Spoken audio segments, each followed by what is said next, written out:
I'm sorry, but about the amusement park, please go with our daughter on your own. I don't have time to waste on such trivial things. You understand that I'm busy with work, right? As soon as my husband returned home from work, he said that abruptly. Our daughter was peacefully sleeping in bed. She was looking forward to tomorrow's amusement park and was happily sleeping with a stuffed animal in her arms. Dad's been busy working all week, so we can finally go hang out together.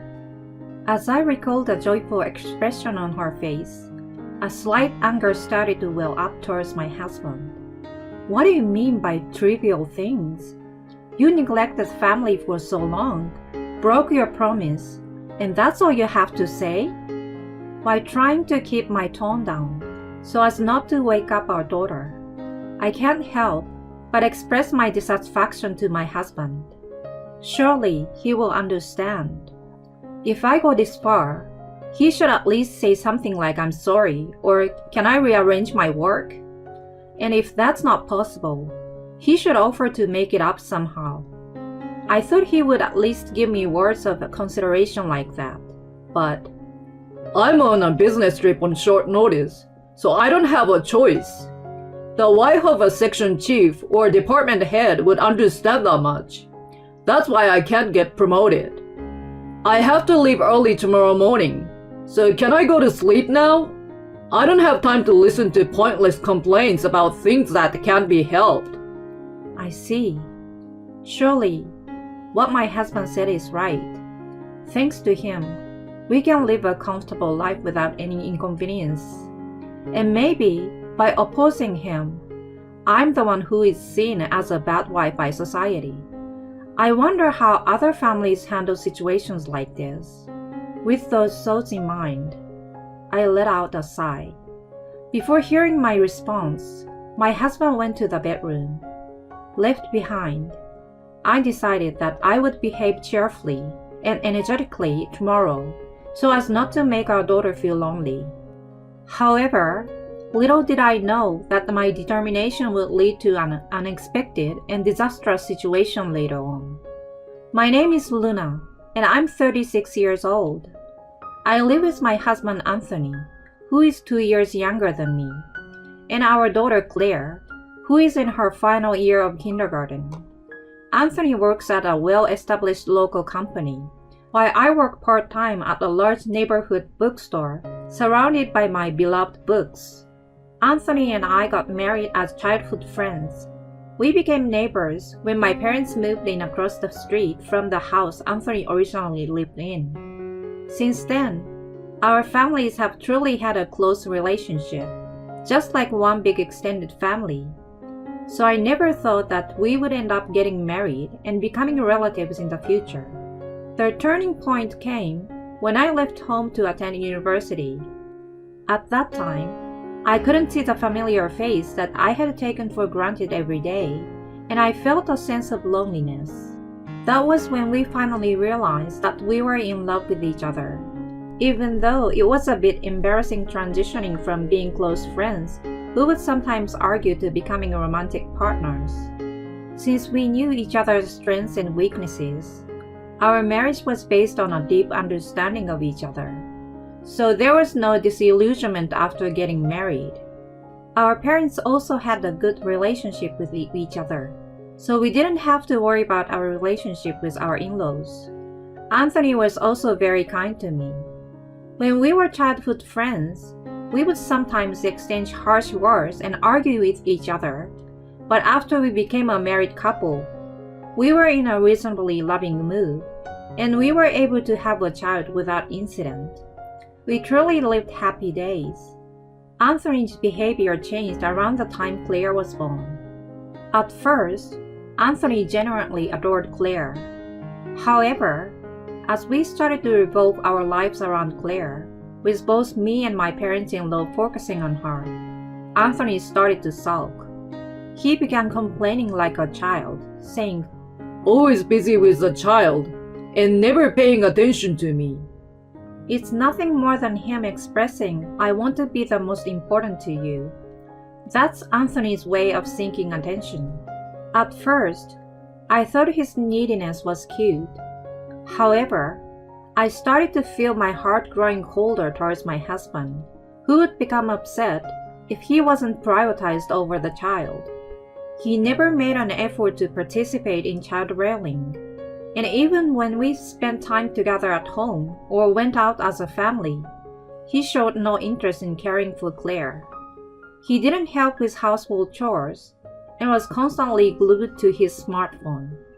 When it came to Claire, "Let's play together! Daddy, pick me up!" Even when she spoke to him, he would respond, but never took his eyes off his smartphone, completely ignoring Claire.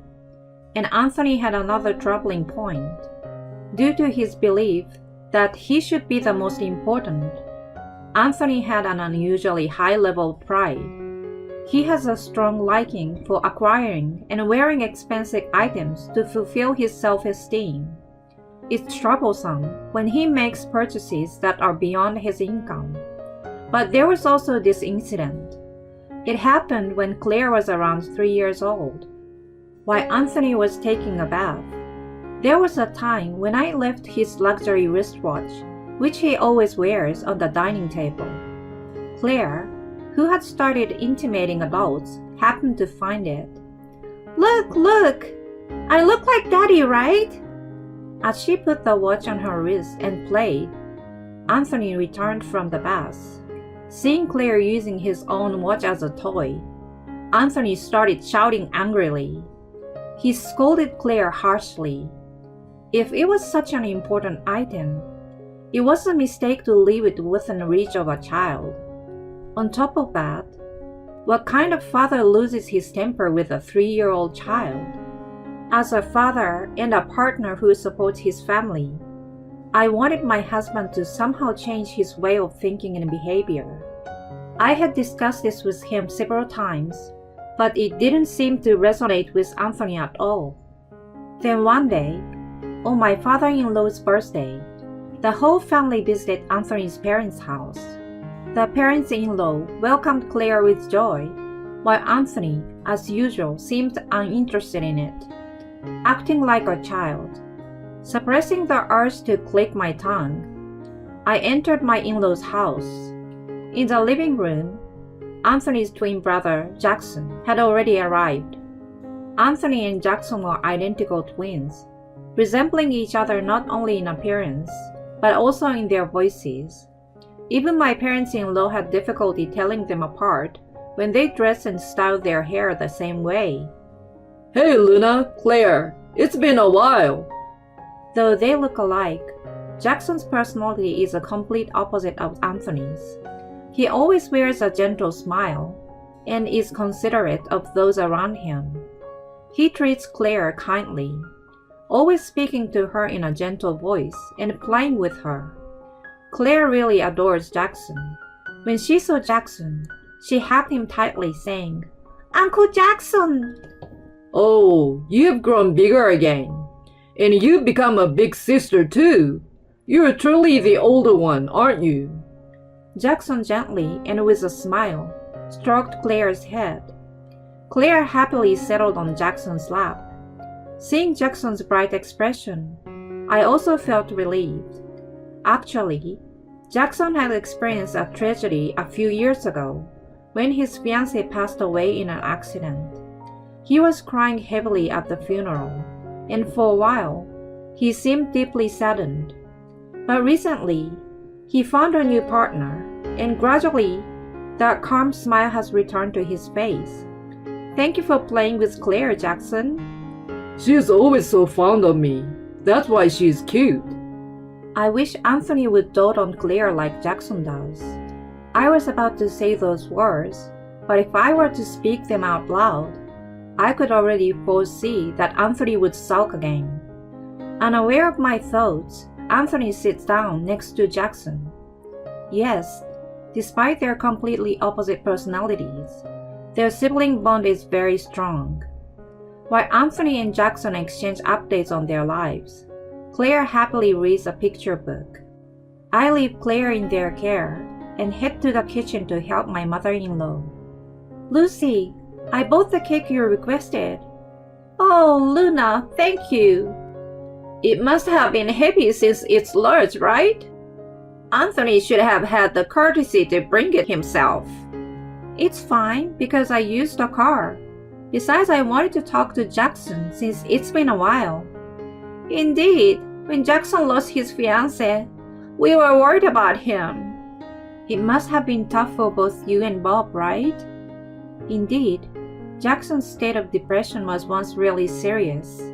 There was even a fear that he might follow after his fiancée and end up in a similar situation. My father-in-law and my mother-in-law didn't let their guard down even for a moment. But you know, the person he is currently dating seems really nice. She's actually planning to come over to our house. Wow, that's great news. Maybe I will get to meet her soon. Yes, once things settle down, it would be nice to have a girls' gathering, wouldn't it? Saying that, my mother-in-law laughed mischievously. I love this aspect of her. Because I'm her daughter-in-law, there's no need to be overly curious, and she treats me just like a friend. While chatting together, we continued preparing the meal, and as soon as the dishes were ready, we tried to bring them to the living room. A loud laughter echoed from the living room. It seems that they were getting excited and engrossed in a discussion about Jackson's new partner. I heard, Jackson, you've got a new girlfriend? Well, something like that. What kind of person is she? Don't you have any photos or anything? We've actually planned for her to come over to my place. So once that's done, I will introduce her to you, Anthony. Don't keep me in suspense. How did you two meet anyway? Well, that's... Why he looks embarrassed. I'm sure it's not an unpleasant topic for Jackson either. Through Anthony's persistent and probing questioning, Jackson started to share more and more about their getting to know each other's stories and funny anecdotes. Jackson himself must be filled with happiness. Jackson's father genuinely seems delighted to hear about it. I had the impression that Jackson's father, too, was welcoming the new person who was supporting Jackson and playing a role in his life. All right, the dishes are ready. We'll start bringing them over. So I'd appreciate it if you could help too. Upon hearing that, it was Jackson who quickly got up, while Anthony lazily rose, being pulled up by Claire. Oh, that was delicious. Thanks to your mother and Luna as well. Thank you for the wonderful meal. Well then, shall we have cake now? Huh? We just finished eating. It's fine, isn't it? Come on, please help gather the plates. With a cheerful voice of my mother-in-law, the men stacked the dinner plates and cleared the table while she brought the cake. Anthony and Jackson excused themselves from the table, saying, We'll step outside for a smoke. Meanwhile, my father-in-law, my mother-in-law, and I casually chatted while cutting and enjoying the cake. Grandpa, please stay healthy forever. Oh, I'd like that. I want to see Claire in her wedding dress and even hold my great-grandchild. Oh my, you're getting ahead of yourself. Claire looked puzzled at the conversation between her grandparents. But indeed, such a future might arrive in about 20 years if it comes quickly. That's right. We want both of you to see Claire wearing a wedding dress. Please stay healthy for a long time. Oh my goodness, we still have to try our hardest. As the three of us laughed together, Anthony and Jackson returned. Jackson had a flyer in his hand. Hey Jackson, what's that? It was a flyer that Claire keenly noticed, and it turned out to be a brochure for an amusement park near my in-laws' house. It was a limited time event for the 10th anniversary of the park's opening, where residents of the city could enter for free and enjoy unlimited rides with a day pass. Look, can you see the Ferris wheel over there? They are inviting everyone who lives around here. Invitation?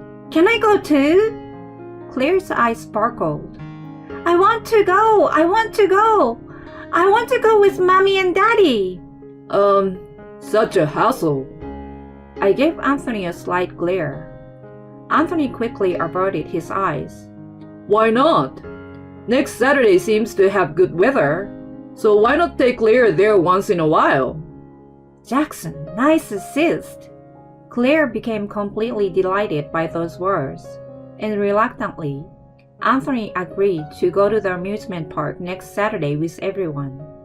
It's really unacceptable to make such an obvious face of annoyance in front of the child, but Claire is so happy. Next week, he needs to fulfill his role as a father properly. I smiled with satisfaction. And so, on Friday night, the eve of the amusement park visit. Sorry, but the amusement park tomorrow won't work. As soon as Anthony returned home from work, he suddenly said those words. What do you mean? I have a sudden business trip, and I have to leave early tomorrow morning. I see. I wondered why he had to bring up a business trip so suddenly. But if it's work-related, there's nothing we can do about it.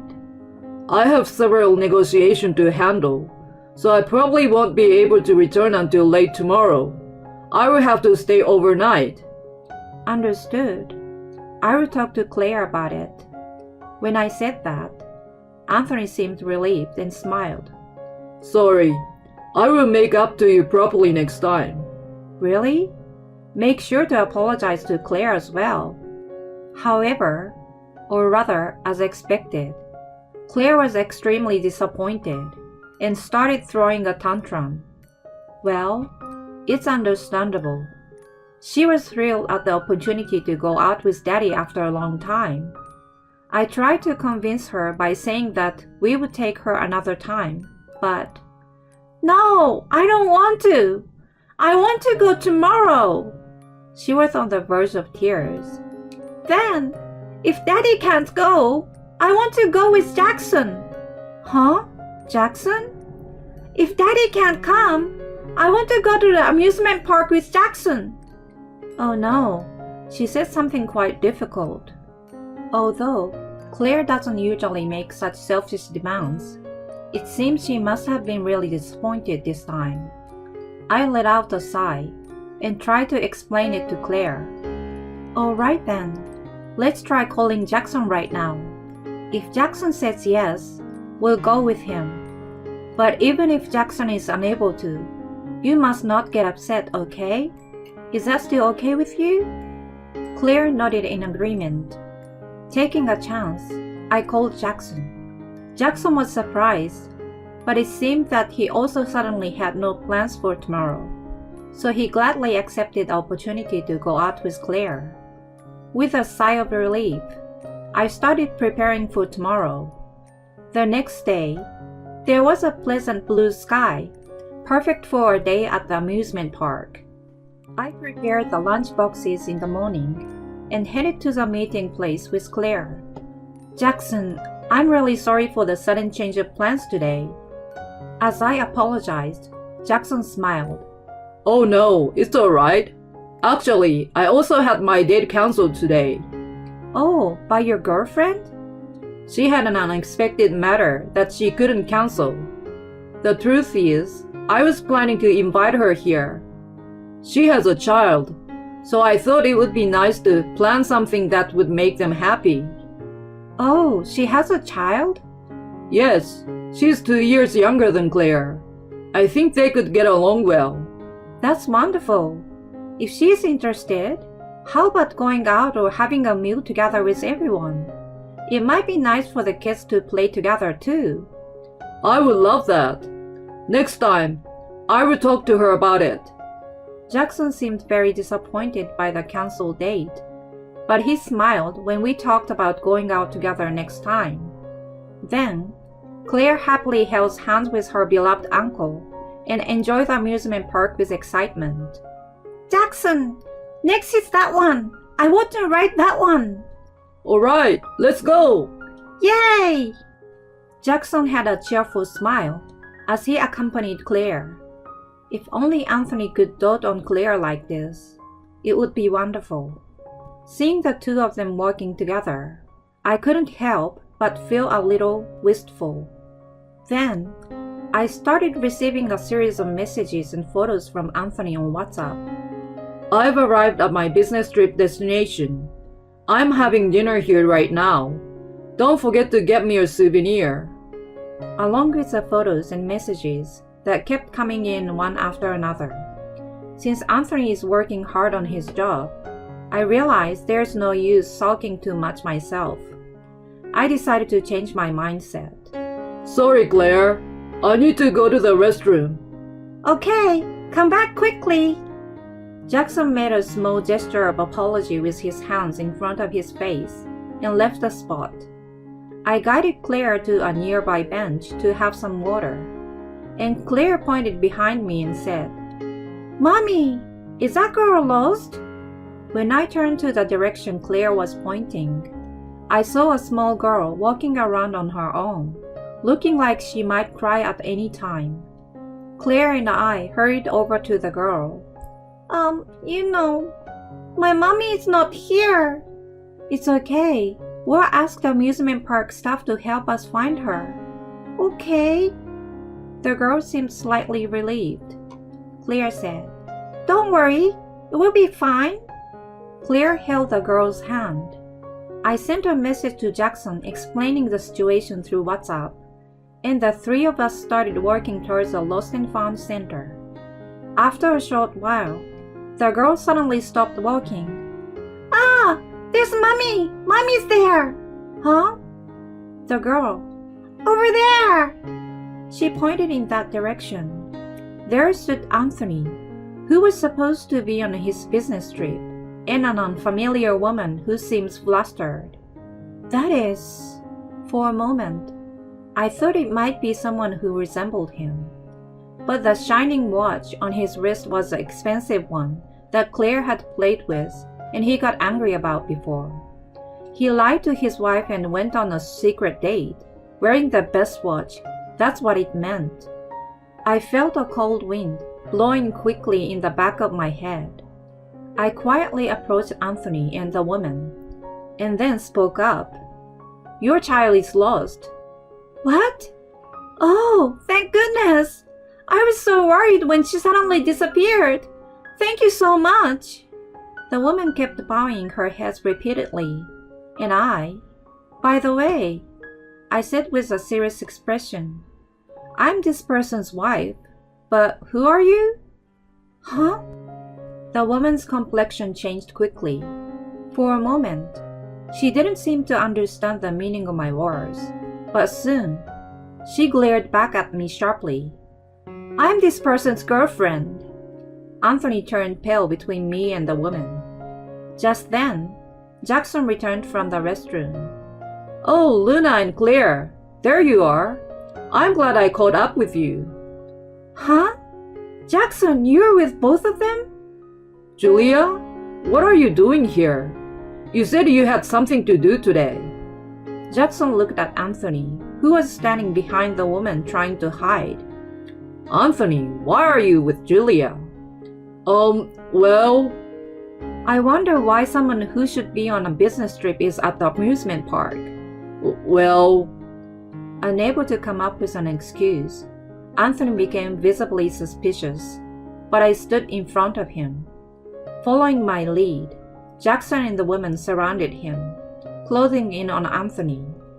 What on earth is going on? Realizing the situation was hopeless, Anthony stammered and confessed.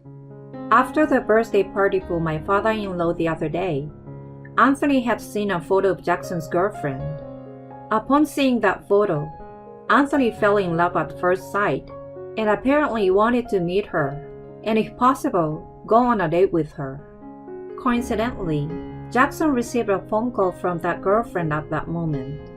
Unfortunately, Jackson was not at his seat at that moment, so Anthony pretended to be Jackson and answered the phone. He managed to arrange a date for today, without Jackson's knowledge. She said she was busy on Saturdays, so we should hang out some other time.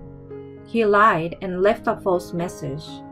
Jackson found it puzzling in many ways, but he never expected that Anthony would come up with such a foolish scheme. He simply believed what Anthony said without thinking that he would be involved in something like this. Feeling our cold stares, Anthony wore a guilty expression on his face. However, surprisingly, the words that came out of Anthony's mouth next were not an apology, but an excuse. It's natural for any man to want to go on a date with an attractive person, right? Besides, if you guys hadn't shown up, Julia wouldn't have noticed anything. Without any interference, the date would have ended smoothly, and Julia wouldn't have been surprised. It's because you guys made a fuss that things got complicated. Yeah, that's right. The one at fault here is not me, but you guys who create a big commotion. The three of us were not just angry, but beyond that, we were also exasperated. Meanwhile, the onlookers were eagerly watching the unfolding situation with great interest. Anthony unleashed a barrage of words towards those around him. Hey, this isn't happening. I was too disappointed to think about what to do after that. Daddy, when you do something wrong, you say I'm sorry. Claire, who had been quietly by our side, said with a smile on her face. At that moment, everyone around burst into laughter. Even we couldn't help but be drawn into the laughter. Anthony, his pride wounded and his ears turning red, was about to say something in response, but then, Hey Mom, that's right. Even my teacher at kindergarten said so. Exactly, dear. When you do something wrong, you say I'm sorry, right? That's right, just as your big sister said. By laughing, the woman and I glared at Anthony. Applause and cheers erupted from somewhere. Anthony, unable to bear the situation any longer, finally left us behind and ran away. Now, let's fast forward to the aftermath. First, I divorced Anthony. I had grown tired of him not helping with household chores or childcare, and this incident was the final straw. He acted solely on his own desires, told lies to cover up his actions, and even after everything came to light, he didn't apologize, but instead became defensive. I didn't need a father like him, no way. In front of Anthony, I thoroughly berated him for everything that had happened, and then I slammed the divorce papers on the table. I returned my parents' home with Claire. Of course, my parents fully supported my decision, and even my usually calm father-in-law and mother-in-law were furious this time. Even my mother-in-law, who usually brushes off most things with an "oh my," was furious and said, What on earth are you doing when you have a precious wife and daughter? My father-in-law declared, Don't ever set foot in our house again. It seems that my father-in-law made a declaration of estrangement. Naturally, the relationship with Jackson was also severed, and Anthony struggled to manage household chores alone, resulting in the house becoming a mess. Additionally, it seems that someone from Anthony's company happened to be at the amusement park that day, and news of the incident quickly spread within the company. I can only imagine how uncomfortable Anthony must feel at work. 3 days after the incident, my father-in-law and my mother-in-law came to my parents' house together. They were in a bowing position, apologizing profusely. However, in the first place, this whole situation was Anthony's personal issue. For Claire, her love for her grandpa and grandma remains unchanged. They are beloved people who have taken care of me since I was little, and they hold a special place in my heart. Even after the incident, I visit my in-laws' house a few times a month, and they dote on Claire. After 6 months since the incident, Jackson and his girlfriend got married and happily started their life together as a family of 3. Of course, both Claire and my parents attended the wedding ceremony. The relationship between my in-laws, Jackson's family, myself, Claire, and my parents is great.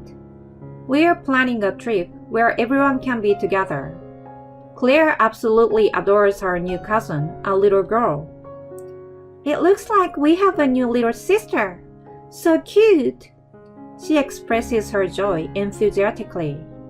All is well in the world. It's another peaceful day.